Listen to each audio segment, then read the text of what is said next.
Hey there. I wanted to do a quick run through of a recent study that I did on local LLMs for coding during Golden Week this year when I had some time. I had a lot of questions. I was curious, how much hardware do you really need?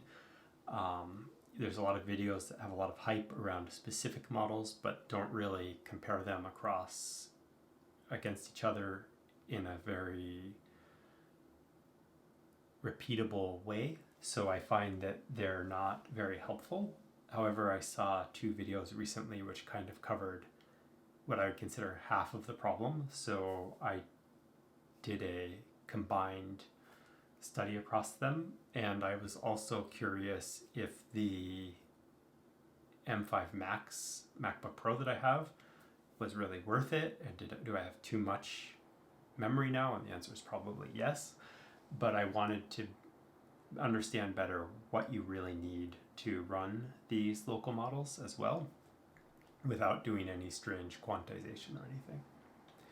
So originally I started here with Gemma 4, Qwen 3.635 billion, 3 billion active, mixture of experts, and then I also have the dense version of Qwen 3.6 with the 27 billion parameter one, all of the default quantizations, and then none of them are that big. I just downloaded them in LM Studio and didn't do anything other than customize the context window size. I ran tests across 4 different machines, an older M1 Max with 64 gigabytes of unified memory and 32 GPU cores, then also a Mac Mini M2 Pro with 32 gigabytes of unified memory and 19 core GPU, an M5 Max with max specs, and then I also have a PC with an AMD Radeon RX 9700 XTX in there, which is a very strong GPU, but the amount of VRAM it has is quite limited to 24 gigabytes, and we'll see how that plays out later. Also, it's probably good to note the M1 Max is a 14-inch, while the M5 Max is a 16-inch, which means it has a higher power envelope, so it can do about 130 watts of sustained power, whereas the M1 Max is going to be throttled much earlier because it's a smaller form factor as well, not just because it's older. And the M2 Pro, since it's the Mac Mini, probably is getting a little bit better on thermals, but I don't recall off the top of my head what the maximum power draws for that. So the first study I did involved this video here by Alex, where he created this kind of benchmark inspired by this Proto-Ricus guy's channel, which is quite similar. So I forked that and I put the fork here, and basically I did a few changes to it. One is that I added C# support. Originally it was doing JavaScript and Python only, but I have a large C# project, so I wanted to test it against that. And also the C# code isn't in public domain anywhere, so I don't believe any LLMs have been trained on it, so I thought it was a kind of interesting sample to be using. Also, I had to use relax indent and turn that on by default. It wasn't on originally, but in the C# code, since the code would be in a namespace, it wouldn't actually produce the perfect code, but it wouldn't indent it correctly. It would only do a single tab because it was thinking it was inside a function which wasn't indented to begin with, when in the C# class it was indented multiple times. So I just thought that the white space doesn't matter, because you could have a linter and the linter would lint and format, and you don't have to worry about whether or not the white space is correct. And then also there were several cases where it would be told to do 20 lines of code, and the last line would be a blank line in the input, and as a result it would get penalized, and you only generated 19 because it would stop at the last character, not the last line carriage return or whatever. So I thought that wasn't fair either. So I changed it so that if it gets 19 out of 19 expected code lines correct, that we give it full credit. And then also with Gemma specifically, it would always fail. So I put max tokens up to 8,000, basically just for Gemma, but ran it that way across all of the models. And real quick, I'll go over here. So this is the original. We have all of the different results. The player one is my code from my game. And here you can actually see Gemma's doing the best, but we'll get into this later why I don't think Gemma's actually the best.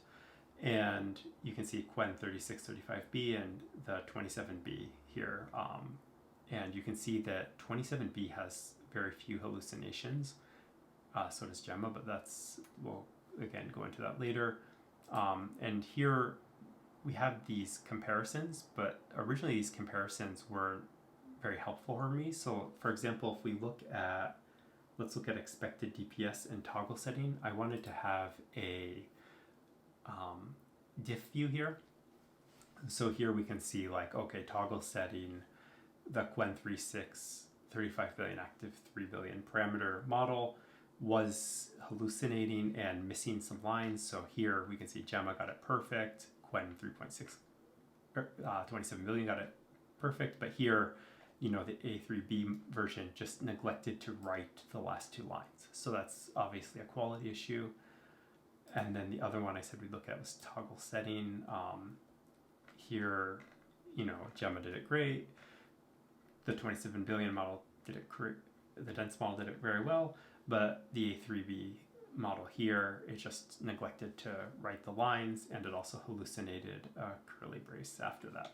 So I just added this method for me to visually compare the quality of the results. And in the end, when we look at these, especially on my sample code here, which is just the largest file in the project, and it's about 3,000 lines of code, they all did pretty well. The recall on the 27 billion dense model was a little bit lower, but there's not a lot of variation here.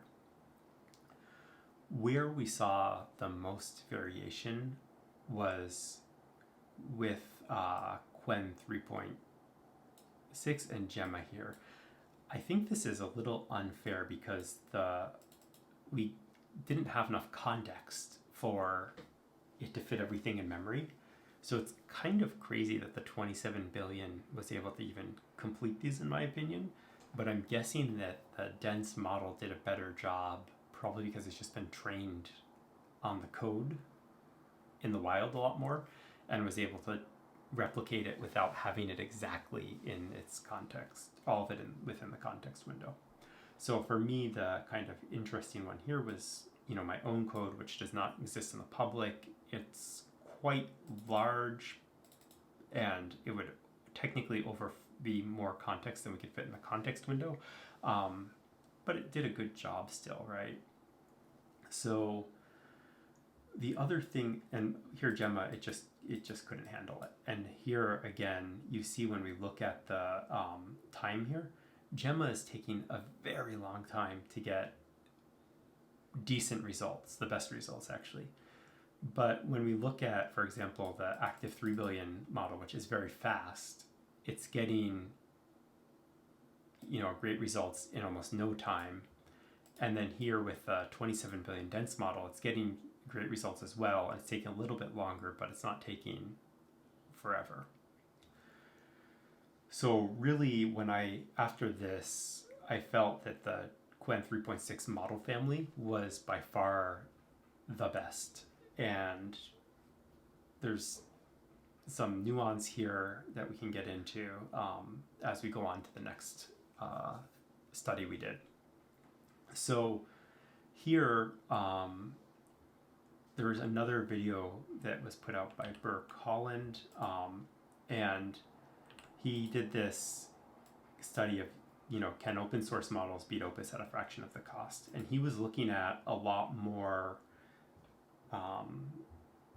resource heavy models mostly, but he did include Qwen 27B down here at the bottom because he considered it one that you could host on your own.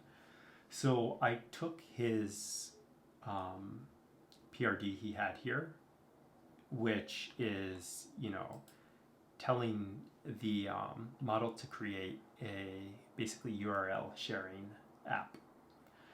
And I had it, I used PyAgent here because, if you use like Cloud Code or CLI or a lot of these, they have these huge context that they put into the system prompt that is going to really weigh down the model out of the box. And I'm actually, the more I use a model like Pi, I'm beginning to feel that the harness is becoming less and less important with coding agents because the models know how to use bash commands, for example. And when the models were much more naive, we had to be a lot more specific about exactly what to do, but a lot of them out of the box are getting much better. I have one comment on this that I'll come back to, but in general, they're all pretty good at using the computer now. I didn't use planning mode, and I just prompted it to use the PRD the same way the video did, except without planning. And I said one round here, but there were a few follow-ups. For example, when I did the 27B dense model, this one was almost perfect. It took about an hour though to execute because the model is fast, but it's not extremely fast at token generation, and also the Mac specifically, it really struggles with prompt ingestion. And I don't know exactly what's going on here, but it seems like at the beginning it does a really good job of caching the prompt. And I think what's happening is in LM Studio, there's a setting that says when we get too much of the prompt, where do we want to, or context, where do we want to start dropping stuff out from? And it says the middle, which seems to mean that it doesn't hit the prompt cache, or it doesn't cache the prompt well, and it starts to get really slowed down on prompt processing. And the same thing happened with only much worse with the 35B A3B.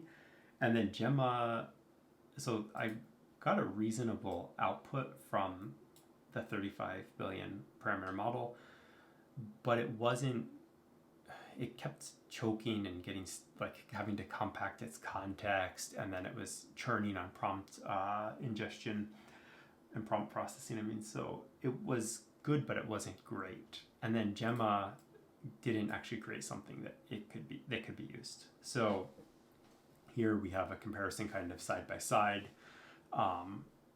Here, I can log in. It had some marketing copy here, a proper footer.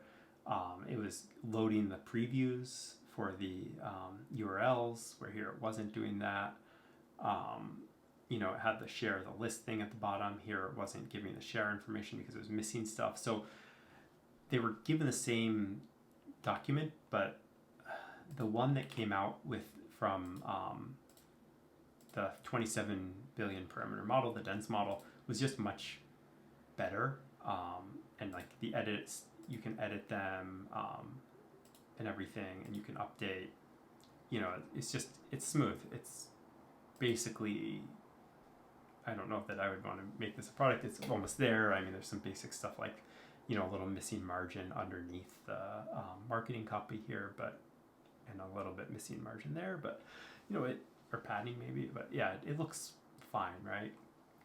So I feel like that if I was going to have it build something, I wouldn't want to be kind of going back and forth with models a bunch like I was with 35 billion Qwen and the 31 billion Gemma. And Gemma, it just constantly does so much thinking that it gets lost and it blows up every time. So I found that, if you wanted to do actual implementation, for me, the 27 billion parameter model was much better.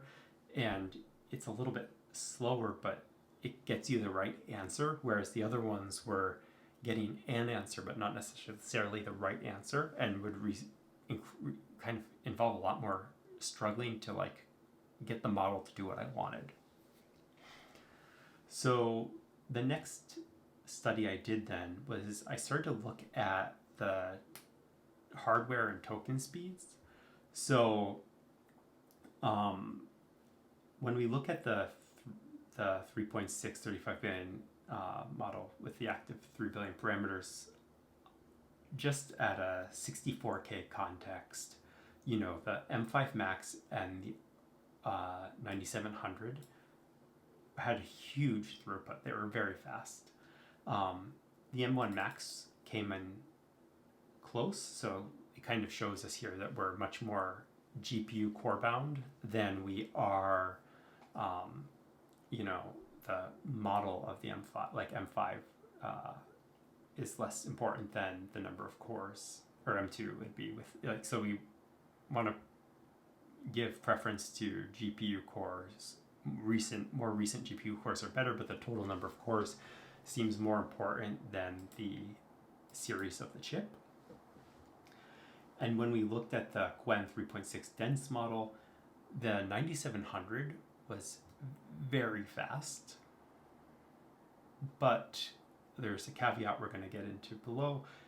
It doesn't have unified memory, so what I observed was that for smaller context windows, the 9700 was very fast, but once it couldn't fit everything into the VRAM and I had to start using the computer's RAM, the token per second dropped significantly. So the M5 Max across all context windows was giving me a steady about 25 tokens per second, whereas the RX 9700 would choke as it ran out of VRAM to hold everything. So I've also noticed that a lot of these, you know, since the Mac Mini only has 32 gigs of memory, 32 gigs of memory seems to be pretty good for everything. Like, it's not going to be the fastest here for tokens per second with a dense model, for example, but I'm guessing a later chip would be still pretty good. But from a memory point of view, you really only need 32, and then if you want some larger context windows, I think a Mac with 64 gigabytes of memory is sufficient, because even if you could load a larger model into 128 gigabytes of unified memory, your probably tokens per second are going to be it's going to really drop. So there's a bit of a trade-off there, and I feel like if you have a strong GPU with 64 gigabytes of memory, that's probably the optimum machine for this type of work. And then lastly here, I just have a few things that I picked up on. Like, there's this PyLM Studio plugin that I ended up using. Originally I kept editing models.json and it was really annoying. So this plugin here just lets you sort on your or switch models based on what's available through the API in LM Studio. It's really handy. And then also, as I was using these models, they weren't very smart about using ripgrep, and they try to just use grep, and they do a grep that would take 2 minutes, and it was very slow. So to Pi, I added the append system.md, and I was just very explicit about using ripgrep. Maybe I don't even need to be this explicit, maybe just this here alone would be enough, but I put some examples too, just in case, and that seemed to improve things quite a lot. And then the other thing that was happening is that in a C# project, it would run a query over a bunch of files that just didn't make sense for the project. So real quick, if I pull this up here, it's looking and it's saying to include TypeScript, JavaScript files, and JSON files in a C# project. And this took 2 minutes and it didn't give any results, right? So I ended up making sure that, you know, in the agents.md file, I don't put a lot of context there for Pi, but I say, hey,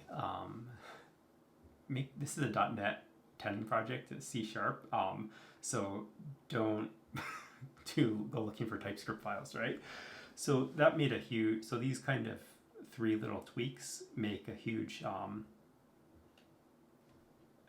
improvement in how PyAgent seems to run with these local LLMs. And then if you run Claude or GitHub Copilot CLI tools with the local models, they're going to put a lot in the context window, which is going to quite negatively hurt performance because the Mac or your local computer is going to be very slow at prompt ingestion. So in some ways, when you're using local AI models, you need to kind of go back a year or two in some of the techniques and make sure that you're being explicit about some things that some of these frontier lab models are really sharp on, just not needing to be told, or maybe their prompt includes this stuff. So you need to kind of tweak these to your project. So I found that the append system prompt works good for things that are generic that you want to do at all levels, and then for the project you probably want to put some stuff in agents.md to make things a little bit clearer. Yeah, and that's kind of